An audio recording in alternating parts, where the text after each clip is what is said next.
Welcome to Luca and Miguel. Enjoy the video. In this video, I will explain how to use Excel for income and expenses. To begin, open a new Excel workbook and create a simple, clear spreadsheet. You'll want to set up distinct columns for your transaction date, a brief description, the income amount, and the expense amount. Consider using separate sheets within your workbook or different sections on one sheet for various categories, like monthly bills or savings goals, to keep everything organized from the start. Now, let's talk about efficient data entry. It is crucial to enter each transaction as soon as it occurs, ensuring all details are accurate.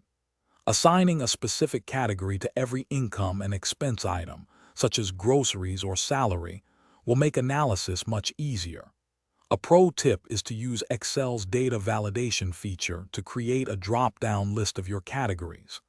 This ensures consistency and prevents typos, making your data clean and reliable for future analysis. With your data entered, it is time to unlock powerful insights using simple formulas. Start by using the SUM formula to calculate your total income and total expenses for any given period. For more detailed analysis, employ SUMIF or SUMIFs to get totals for specific categories, like how much you spent on dining out.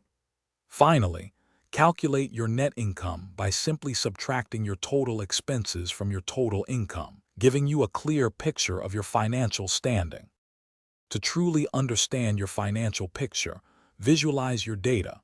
Excel allows you to easily create charts, such as pie graphs for expense breakdown or bar graphs for income versus expenses. These visual aids make it simple to spot trends and areas for improvement.